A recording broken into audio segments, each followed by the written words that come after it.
Hey, we just got back from Greece. How we do? How we doing? Yeah. Bonjour. I'm not sure the Greek talk. Well, all I know about Greek culture is the Greek wedding movie. Great movie. Have I ever told? That is a good one. My Big Fat Greek Wedding. Yeah. That one. Have I ever told you I love Americanized Greek food? Gyros? Euros. Wow. Really? Euros.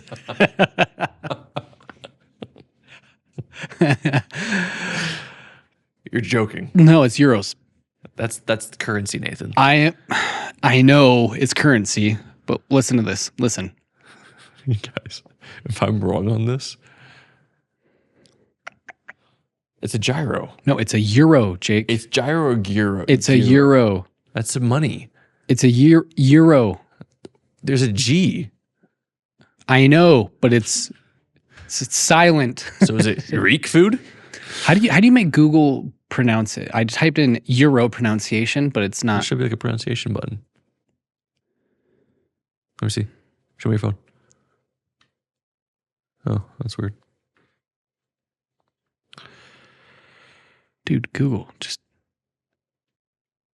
Let's ask ChatGPT. How do you spell it? Gyro. There's a famous Greek food spelled Gyro. How do you pronounce it? It's pronounced gyro. Rhymes with hero, not gyro. Okay. Very specifically not gyro. Okay, what's euro, right? Euro. It's hero. yeah, euro. Wow. Yeah. Luckily, I don't get that too often, so I'm trying to think of like times where I mispronounced it publicly, and not often. But It's just like I non-bread love and a euro, chicken, right? Which no, it's lamb. A euro is the lamb. It's got the roaster, and they slice it off. What's the thing? It's like non-bread folded, and there's meat in the middle. That's euro. Okay. That's what I said. There's a chicken. Yeah, but yeah, Chicken, there's lamb. chicken. There's lamb. What's the there's mayonnaise? Or- tzatziki sauce. Yeah, whatever. I love that. So I think I said that right. See, that's one I'm not sure. I always just kind of mumble it like you do. Hold on. I mumble in general. It's a speech impediment I have. Thanks for making fun of my life. I have heavy lips. I have heavy lips. It's great. It's on my list of birth defects. I have heavy I lips. do. They drag. Anyway, Yeah. I'm sure we'll eat I just some say great tzatziki. Euros. Euros. Euros. Euros. Like hero. Yeah. Yeah. Euros. Yeah. Greece is great. Yeah. Guys, we're filming at the Four Seasons in Athens, which we're really excited about. Well, by the time this airs, it's already been filmed. But they don't know that. But when have we ever hid that? Moving forward, we just do these in real time. Don't need to say when or act like we're in the future. Let's just say we're filming in Greece. Yeah. Yeah. Well, there's that Coke Zero from last week.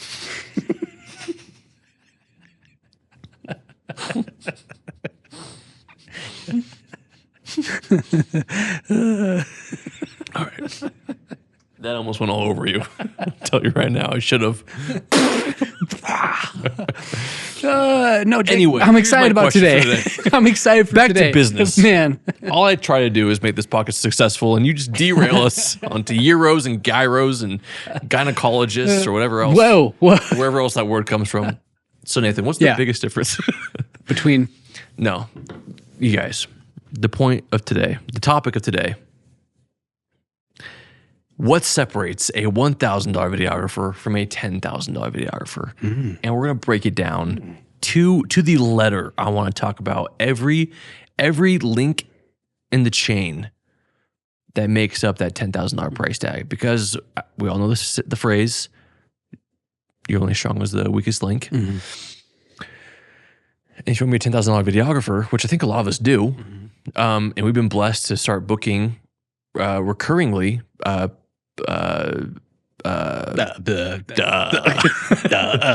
spit it out. 10,000 plus. Yep.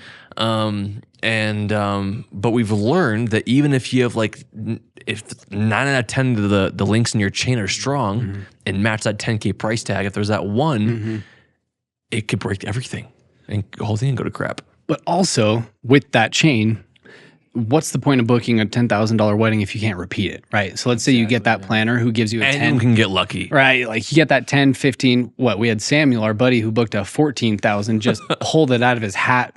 Miracle. It was a straight up miracle. And he's like, look, I don't have to travel and I did $14,000. Yeah. But he hasn't done it since.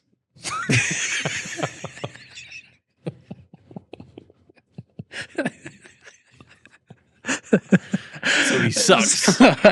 No, my point is, Right. It's not about just landing one. right, it's great if you can get 10,000, 20,000, whatever. But if you can't repeat it, if you don't have the systems in place, if you don't have everything, if you have a very weak link to the point where you work with a planner who gives you a big booking and you blow it, Yeah. what good was that? Yeah. If anything, it just hurt your reputation. Right. We were just talking to somebody at Kinetic about this. They were really discouraged because they booked their highest package ever. I think one time the client just had a big budget, it was a right place, right time. They booked like a $30,000 wedding. Yeah. And they said, never again. Yeah. And we can't book 15 now. Which, I mean, still, if you're booking 10 to 12, that's awesome. killing it. Yeah, that's awesome. But like if your goal is to be in that market where you can charge that and offer that service, like I want to talk about why that is. Yeah. And I think a lot of people who are getting started and are like, we're charging $1,000, no problem. How do I even fathom charging $10,000? I want to talk about what goes into that price tag. And again, please don't take the numbers literally. So apply this if your goal is to charge $5,000 or $7,000 or $10,000 or $30,000. The principle still applies.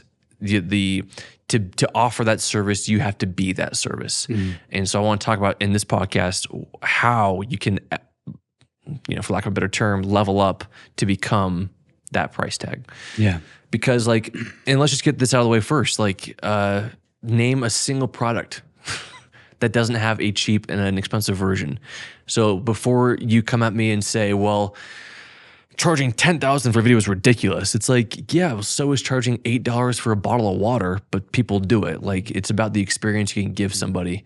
And just because you may not buy that, broke person, there's someone out there who will. And if you're trying to target that person, then everything else is just noise, right? Yeah, for sure. So those people on TikTok are like, I can't even imagine paying more than $500 for a videographer. Oh my gosh. It's like, well, it makes me so mad. you could get angry at those people and be like, I'm going to educate you. It's like, or just they're noise. Yeah, they're just You're people that targeting don't know people who value that the price tag you want, but you have to make sure that you check those boxes for them. So let's do the first one.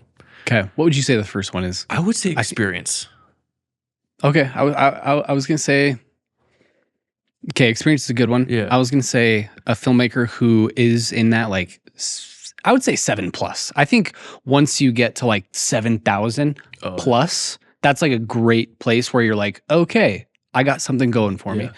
I would say everyone in the 10,000, 7,000, 15, those people aren't worried about gear. They're not worried about the latest fancy things. They're You feel really like the people in the 1,000 tier. I think so. I think people who are really in that space, they're just geeking out about, oh, dude, the newest thing, I'm going to get this and it's going to level me up. Oh, so those people who believe that buying the lens, the gear, or the LUT is automatically going to make them look like somebody else. Correct. It's like, no.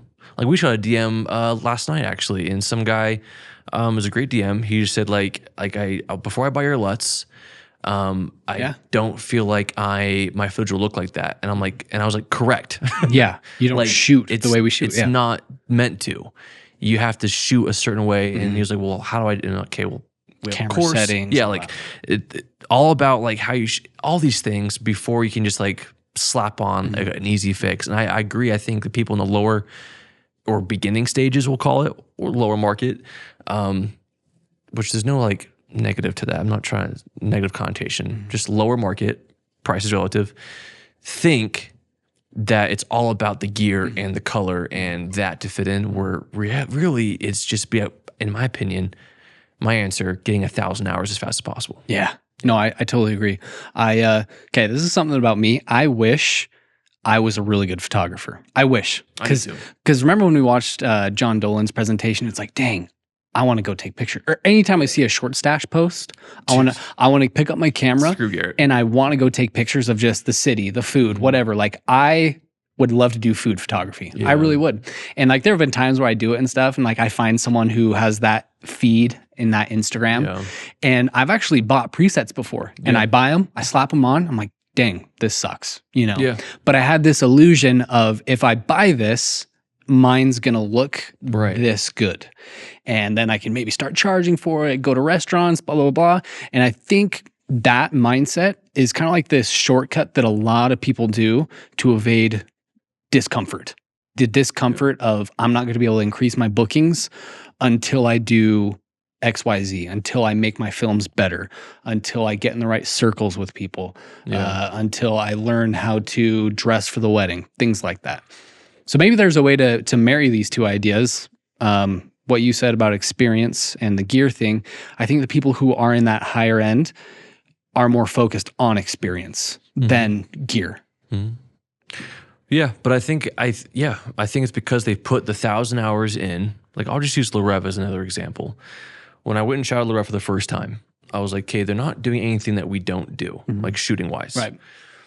But the difference is they've done it 1,000 times more than we have. And I could just tell watching them that they were that, like, you know, just that much quicker and more and better at framing and exposure and on the spot color balance and composition because they had done it 1,000 times more than I had. And so I was like, dang, like now the game is to bridge that gap of experience as fast as possible and to do as many weddings as I can to get there sooner than later. Because you see people who've been doing it for like 10 years, but they shoot a couple weddings a year and they just look like they're, you know, a year in. And it's like, well, if you want to go from being $1,000 videographer to $10,000 videographer, you got to get way more experience under your belt. And I think if you're not doing weddings, then like what we did, shooting engagement sessions for friends, proposals, fake bridal sessions, going to workshops, getting content, just practicing and practicing and practicing, taking your wife outside, filming whatever you can. Like, I think like that, those are all ways that you and I were able to bridge the gap of having no experience. So I think that's like my number one. Is experience. And there are things that you can do to bridge the gap, but at the same time, there is no shortcut to it. And I think people who do try to take like big shortcuts are the people who end up getting like blacklisted because they start doing some scammy stuff, talking bad about, kind of like hijacking other people. Winding away FP. Yeah, we talked about them a couple episodes ago. But I will say everyone who we look up to has that experience. And who we were just talking to Aaron Tharp from 31 Films just over text, and he was telling us about a story that him, photographer and a planner, they were at this wedding talking about the most crazy, unhinged thing I've ever heard about in my life. And Jake and I are just sitting there thinking, what? We would never dare. And Tharp just said, yeah, that's the benefit of being able to work, you know, with your friends for decades. And you can't fake that. You can't shortcut that.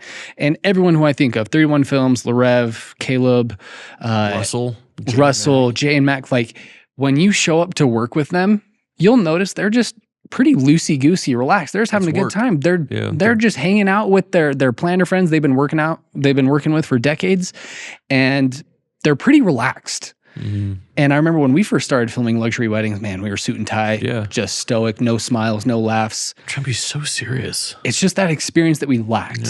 And you need to just be in it for the long haul. Well, it was Fontainebleau with Le Rêve where I came in, I don't know about you, but I came in like really pressured. Like I was like, oh my gosh, we're arriving 2 days before everyone else is. Like we have to go shoot with Peter Arnell and Colin Cowie and this whole hotel that hasn't been filmed before. And then so I was like, okay, we gotta be on our game. These are A-list celebrities. We got Tom Brady here, Justin Timberlake. And then just walking into the war room and Lindsay's like on the floor being funny. And Cherish is making a joke. And it just like set the tone. Like just like they wanted us to be as comfortable as we could. Because they knew that our best work would happen if we were comfortable. But if we're walking on like our gimbals are up our butts, we're just be like, oh my gosh, like and it's just like, no, I need you to be Jake and Nate. I need you to just be you. And then when Adam arrived, you could just tell Adam was already there. He already knew. He just was so, I think he did the Michael Bay to Michael Bay. He did the parallax thing. He did. And it's just like, that's just Adam being Adam, you know? And Jay's a good example too. Like, I don't know. So yeah, experience. Put in your hours. So let me ask you this. What, we can't shortcut it, but what are ways to shorten the learning curve? Glad you asked. Number Because one, I think no one wants to say, well, I don't want to do, like 10 years seems daunting. And I think you don't need to, think about Emma, think about us, think about the progress a lot of these videographers have made since COVID, who started during COVID and are now doing the top weddings in the world.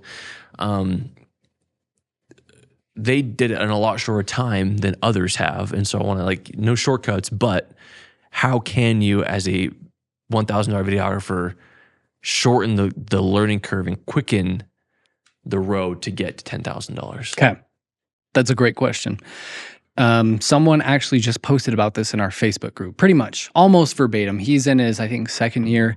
He just raised his prices a little bit because last year he had that burnout where he was way too low in the pricing and just edit all day, every day.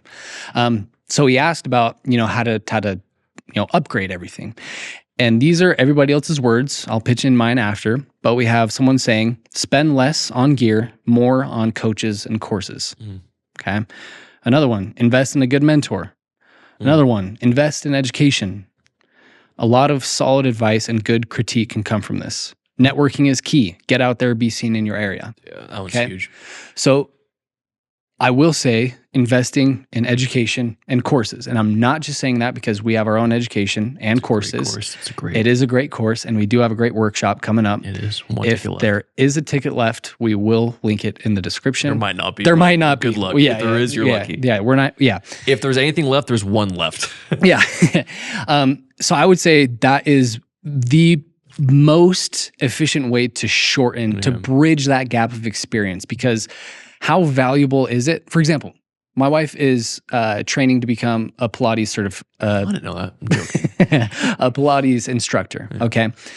And she feels pretty much alone because in Utah, the type of certification she's trying to go through, it's in West Coast, things like that. And so we have to go to Newport and back. She doesn't really have anyone here in her circle. It is pretty difficult. She doesn't really have anyone here in her circle, but she met people in Newport that she's able to call every single week, people who did the mentorship, who did the education, who already tested out. Move to Newport. Yeah, please. I would love to move to Newport. I would be so down. But she knows people who have done exactly what she's done, and they're just a year or two ahead, and they're telling her exactly what she needs to know to be able to test out and start within the next, year or two or whatever. That is invaluable, because if she's just doing it on her own, it's like playing darts in a pitch black room. Right. And that's exactly what it is in the wedding industry. You can figure it out on your own. Everyone does eventually. I guess most people. Actually, I'm going to wind that all the way back. Not everyone does. There's a select few. But if you can find someone who's a Larev or 31 Films or Emma who has done exactly what you're trying to do, I promise you, those calls, those workshops are going to be invaluable. Yeah, they cost money, but you're going to make 5, 10x over the maybe even more over the course. Yeah. So number one, invest in education. I fully agree. I mean, I think nothing has changed in humanity. No, nothing. It always was apprenticeships, right? You always learn from someone who had been doing it for decades that you took over. Yeah. And I think nothing's changed. I think we still need that environment, that culture of learning from those who have already done it. Parker was my first mentor, and he shortened my learning curve on many things. And so it's just I don't know how much longer it would have taken me on my own. And yeah, it costs money, but name something that doesn't, that's worthwhile, right? Right. Except for freedom. Freedom's not free though. No, it's not. This brings me to my next point, our military. I'm joking. No, but yeah, I'd say it's the biggest one is to shorten the learning curve and to quicken the gap is to put yourself in the circles of people who are one or two steps ahead of you, and then invest in education so that you're consuming the content that that allows you to go out there being better. That's a good point too. 1 or 2 steps ahead. Yeah. There is a point beyond returns. So if you are a beginner, you've never even shot a wedding, there's almost no use trying to be get a mentor who's shooting $50,000 weddings. No, correct. It would make no sense if you've never shot a wedding to call Caleb, or I would even say, Larev 31.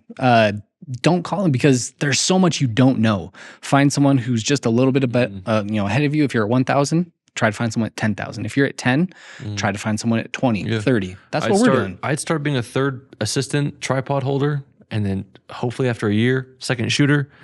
Hopefully after another few years, lead or, whatever, and then start, And I think for me too, like for education, I would invest in education for people who are able.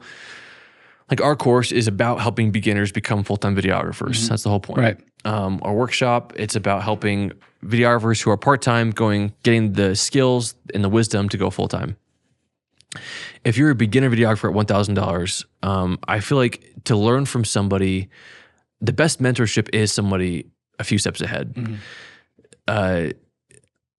However, I'm eternally grateful that when I was in that stage, I reached out to people who are way farther ahead than me, not to like do what they were doing, but just to all of a sudden have my mind open to possibilities and to realize that I'm that flea in the jar setting my own caps, and like when like Amanda came and spoke at Emma's workshop, it was just like, oh, there's this world out there. Right. I could do that, So yeah, I agree with all that. It kind of reminds me, last point on this, I remember reading something that really stuck with me. It was someone teaching about how to grow your social media, and they gave really, really good points. They say, number one, there's 3 points. Number one, always have people who are in the same market as you who have way more followers than you, and try to network with them, DM them, message them, try to establish a good connection with people who are ahead of you in the social media sphere so you can get to their level. But also know people that are on your current level. Network with them so you can collaborate, you can do giveaways, you can do things like that. But also don't forget about the people below you as well. So if you have 1,000 followers, don't forget about the people who have 200, because they could become your fans. They could become the people who are investing in you to teach them. So always have kind of like this ladder. Look to people, hire people, but also network with people on your current level, and don't forget about the people below you. Okay, so let me ask you this. As a business, what separates a $1,000 brand from a $10,000 brand? Okay, I'm glad you said that too. So as a business, I would say that's the first step. I think a lot of people in that 1,000 range aren't treating it as a business. They're treating it as a side hustle. Yeah. It's kind of just a freelance Venmo me. glorified Venmo. Yeah. So I think what separates the 1,000 from the $10,000 brand, first off, is making the deliberate decision to be a business, not, some freelance hustle. Nothing wrong with that if that's what you want to do, if you have another gig or whatever. And with that decision comes cohesiveness. Now that I'm a business, I need to have a good email signature. Cohesion? Did I say cohesiveness? Do both work? I don't know. Is cohesiveness a word? Go on. But cohesion is definitely the best. I've definitely said cohesiveness before. Yeah. Anyway, it'd be hilarious if Tanner dug that up and cohesiveness. But with the decision to become a business instead of a glorified hustler comes a lot of things. Everything is more intentional. You dress a certain way at a wedding. Your email signatures are a certain way. The way you communicate is a certain way. Even the way just you talk with planners changes. So I would say, apart from those things, what separates a $10,000 brand from a $1,000 brand is cohesion in everything. That's something that we're very intentional about as well. I agree. Yeah, I think having a vision for your brand and knowing who your brand is trying to attract also. I think you could have a $1,000 website, or you could have, 2 websites, one that attracts $1,000 brides and one that attracts $10,000 brides. You had to ask yourself, well, what makes the difference? And I think it's what you're putting out there to attract more of. And for us, we want to attract a very specific clientele. And so our website is tailored to that person. It's very intentional, from the copy to the pictures, the videos we post. Whereas I think a lot of the cheaper, sorry, I'm not going to use the word cheaper, but the lower market $1,000 videographers, now that you don't know what I'm trying to say, what I really mean is derogatory. You guys know what I mean. Are kind of just like, anyone, whoever will pay me, I'll do it. Pay me money, yeah, here it is. And we're very clear in our initial email to our brides who inquire and to our planners and say, like, the language is, you're lucky to have us. if we choose you as one of the few brides we pick each year, because we only take on a certain number of weddings a year. And if our calendar's full, our calendar's full. And we're not going to just say yes because you're the first person to inquire. Like it's a collaborative partnership. Yep. And that's what we want to attract. And so I think like what Nate said, like having, for us, it's like having cohesive fonts, brand colors, how we dress matches all those things, our copy, and our inquiry process. And one of the weak links in our chain, at first it was our email signature. That was like one of those things that just kind of like wasn't cohesive. Our brand was luxury, but our emails weren't. But that was a crucial part of our communication, our image. So we had to update that. The next thing we learned brutally was HoneyBook. And we love HoneyBook. We are diehard fans of HoneyBook, still use them. We have everything in two places for Broom Brides Inquire versus planners. But we learned that one of the chinks in our armor was HoneyBook with planners. It was one extra step that they didn't like. Some planners did, but some planners they didn't want it. Yeah. And I would say the chink in our armor was humility and saying we're going to be a team player more than we're going to stick to our guns about how we like to do business. Right. Because at the end of the day, we're trying to service you anyway. Yeah. And so we had to learn a whole new system to send contracts, receive signatures, handle payments and invoices without HoneyBook, which was kind of our crutch. Right. But seriously, that's been like a lifesaver. And I think one of the first times we did that, like, oh, great. Like we use Maru. Like, oh my gosh, great. We use Maru too. So that makes it so easy. And like that was enough validation that I needed to be like, yeah, that was so worth it. Yeah. Yeah. No, and we can't talk about it too much right now, hopefully in the coming weeks, but we just got off the phone call with a really big planner in our area about a certain booking we've ever done. Yep. And she, in the middle of the call, was very friendly. Like she's a good friend. Like she's a homie. And then almost jokingly, she was just like, oh yeah, just like send over a PDF. And we're like, we just kind of like, threw back a little joke. Oh, you mean you don't want a HoneyBook? And she just died laughing. Like, yeah, no, she imagine? Said, yeah, she almost treated us like, can you imagine? And we're like, yeah, oops. But yeah, in that case, we were just grateful that we knew that. Like, don't just rely on one system. Right. Most planners, I would say, enjoy a nice PDF. They don't enjoy HoneyBook. You can still have both. We still use both. But yeah, in that moment, it was fun to be able to joke about that, and she understood. But she almost made this comment like, yeah, if you would have done that, I would have probably reconsidered, Yeah, no, it was one extra thing she didn't want to be part of our communication. Yep. My hope is that HoneyBook will. I hope so. They're so focused, and because they're perfect at it, the client to vendor relationship. They're so good at it. But the second like teams get involved, it falls apart. Tough. Yeah, the portal, passkeys. Which again, it's not what it's for. So it's like it's us trying to force. Right. Anyway, one day I'm confident they'll offer that to planners. But that was one thing, communication. I want to talk more about the technical side though. What do you feel like? Beat me to it. Great. What do we think separates a $1,000 wedding video from a $10,000 wedding video? Okay. Yeah, I was literally just about to ask you. We've talked about back-end processes. Like, what about the actual deliverable? What about the product you're giving? And we've said it before, but your films, they need to feel. You need to feel something.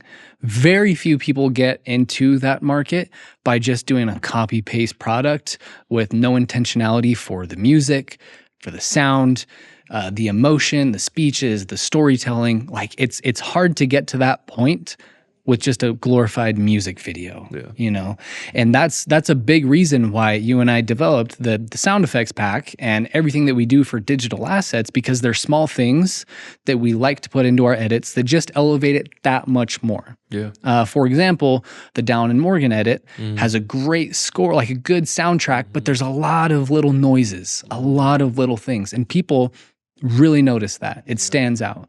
So when it comes to the actual product you're delivering, number one, it needs to be on time. Don't ghost your clients. Yeah, don't ghost your clients. Go listen to last week's episode or 2 weeks episode. Yeah. Don't ghost your clients. Deliver it on time. Be a pleasure to work with. Yeah. I'm trying to think of if there's that's two of the biggest things. Be a pleasure to work with. Deliver on time. Yeah. and a good product. Yeah. When we say be a pleasure to work with, what do you think that means? Like if I was a beginner and a team player, man, like I think people overcomplicate it. It's just like be easy. Yeah. I just think friction, I mean, is just no one likes it on a wedding day. And you already know there's a billion moving parts and you're one of those small pieces. So why cause friction? We are, at the end of the day, we are live event videographers. Right. By definition, you're capturing things that can't be redone. They happen, you film them, you gotta be prepared. And it's no one's fault if you didn't capture other than your own. Photographer gets in the way, the DJ messes up, your fault. I'm sorry. It's always your fault because you didn't have backups or adapt or you weren't prepared for a live event scenario where you can't do it over.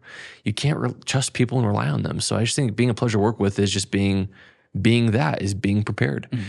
And I think going back to the technical thing, I was thinking about while you were talking, like, man, what do I really think is the difference between a 1,000 versus 10,000? And like part of me was like maybe the hours you put into it, right? Like the maybe you put 10 hours into a wedding video or 100 hours into a wedding video. I'm like, yeah, maybe if you're good enough, you can do it quicker if you have the hours.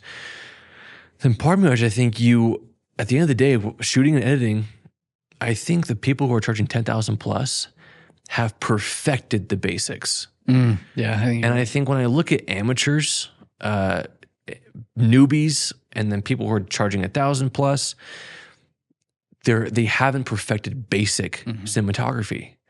And you and I still, like, there are certain times where we just don't perfect it. Right. But like for me, like perfecting it is like, man, the exposure and white balance, those two things, in my opinion, make all the difference. That's true. Like You're right. truly make all the difference. You're right. I'm like, oh, your highlights are clipping, or I can't see the dress detail because it's overexposed, or like the shadows are crushed. There's too much contrast. I think just like that alone is like one of the hardest things for people to master, and it takes a long time. It takes hours. So for me, it's like the basics of exposure, white balance, and then just composition. And this recently, the last few videos I've edited, for the first time in my career, sadly, I've been reframing every single shot to be perfect. Yeah, just like better. It's like I used to be like, oh, it's good enough, but now I'm like, no, I'm gonna punch into 110 and shift rotate it a little and bit. shift just barely so that she's on the third perfectly. The horizons, yeah. And then I watch it back, and no one notices, but I notice. I take pride in that. And then I also believe that even though they don't know, that's a good thing. Feel it, yeah. Right, that's a good thing. It's subtle. Like they may not know that it's perfectly exposed, but it's kind of, I need a good analogy, but they know that the product is polished. Right. And I think you can always tell whether you know what the ingredients are or not, that it's polished. Yeah. And like, wow, Jake and Nate put a lot of work into this. Yeah. No, I really agree with that. Yeah, I was trying to help you out with an analogy there. There are some jobs out there where the best result is that people don't know. Right? I guess for an example, well, no, we want people to appreciate it. I was about to say my brother-in-law does all the IT and like Wi-Fi for music festivals. So if you cram tens of thousands of people in a concert area, there wouldn't be Wi-Fi. It's like a big traffic jam, you know? So he and his team go 2 weeks before, set up all the cables, Ethernet, like it's crazy. So that people show up to a festival and they have Wi-Fi. And so obviously they don't know, hey, we wouldn't have Wi-Fi if this wasn't like no one did this. But it's the beauty that it's working perfectly that makes him know that they did their job, you know? So it's like, yeah, when you reframe everything, you make it a nice composition. Sometimes it's the beauty of people not noticing, oh, that horizon's off, or, oh, she's not on the third. That's means you did a successful job. There's no criticisms. No, I agree. Exposure, white balance. Imagine the opening shot of a film, just a yellow dress. Yeah, exactly. I've seen too many of that. And usually when people like want like, hey, how can I charge more? I'm like, kid, do you want to dive into business or do you want to dive into your technical abilities? And if they're like, oh, technical, like watch my videos and review them. I can know instantly based on the first like 3 shots how they shoot and how they run their business. I'm like, okay, you clearly aren't caring, or you don't know, and both are scary, how to expose, right, or how to color correct. And that's the other thing. Like I've fixed bad color balanced footage before. So I'm like, okay, so you missed the Calvin on the day of, And then the worst part is that you didn't know how to fix it in post either. Yeah. And those to me, like, that's the biggest thing. And now I'll say charging, you know, 5,000 to 10,000 or 10,000 plus, I think the biggest attribute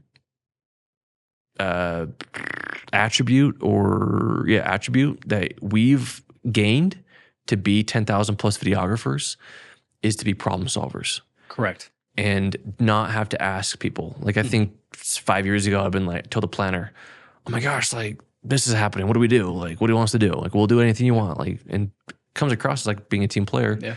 But it's like, how about the higher path is like adapt and problem solve so that no one has to know. Right. You know?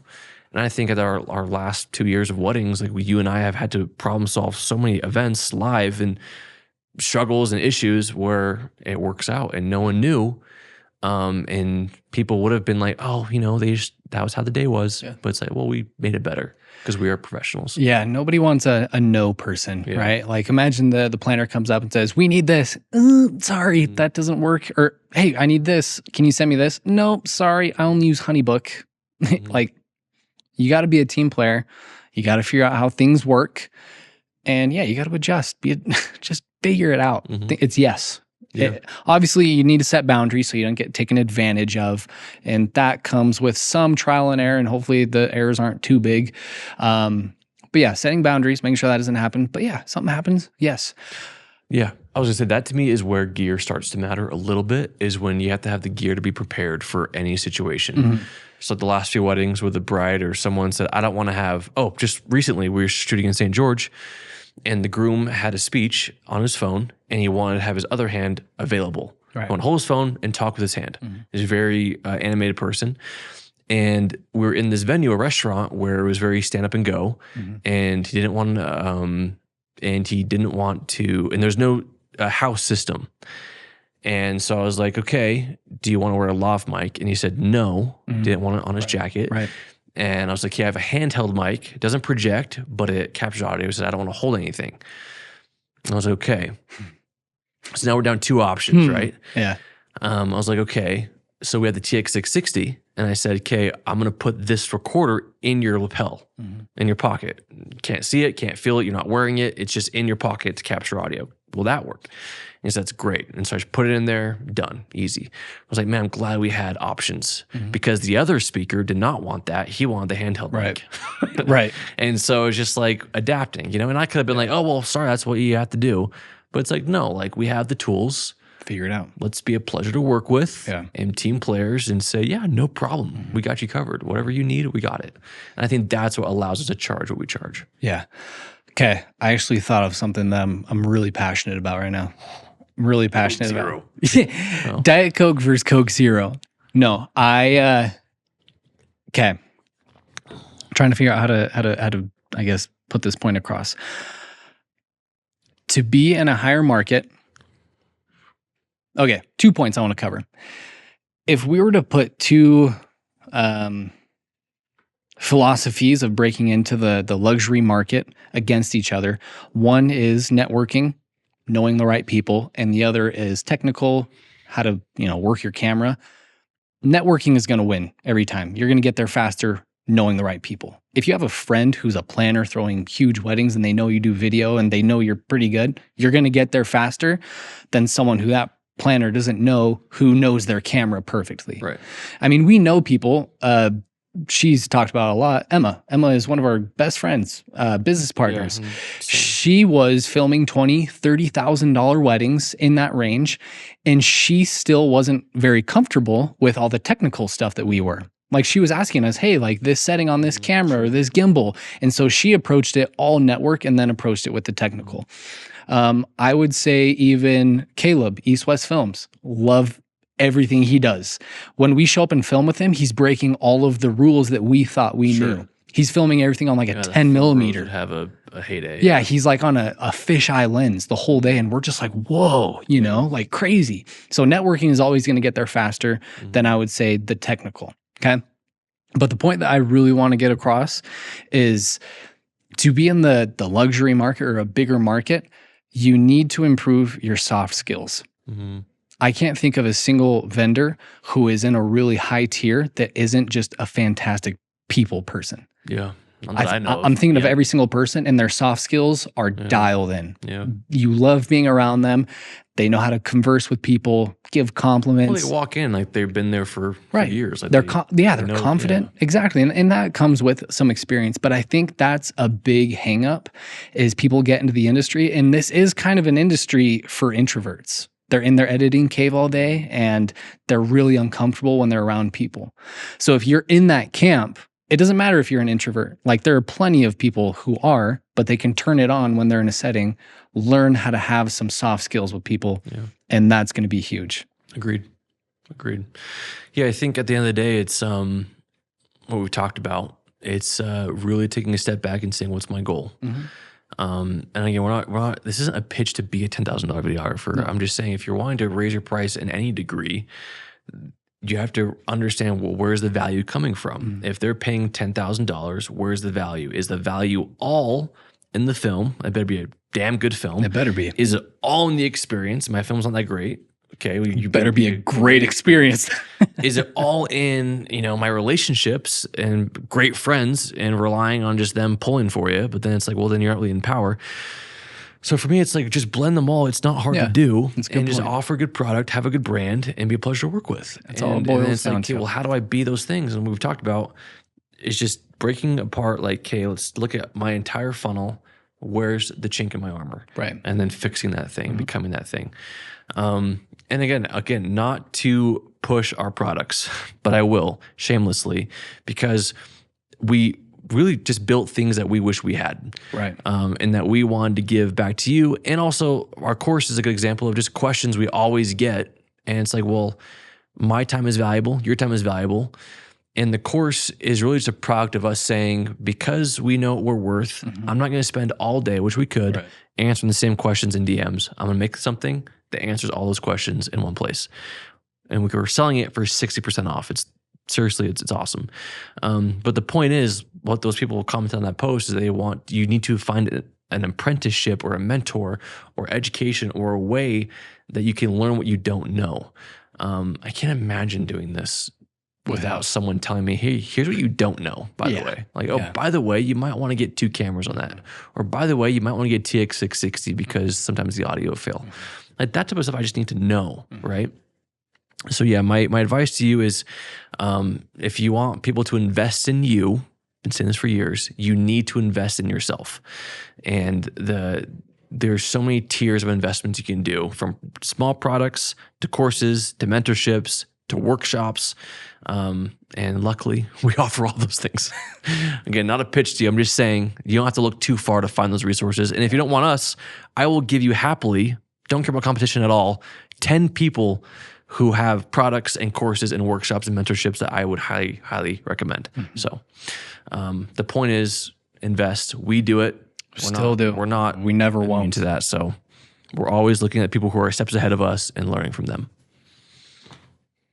Yeah. Great. Yeah. No, I was about to say while you were saying that, have you ever heard the term fail fast? Yeah. You got to fail fast. Yeah. So this is a hard industry to do that. Let's say you're only shooting 10 weddings a year. That's only 10 opportunities to fail. Yeah.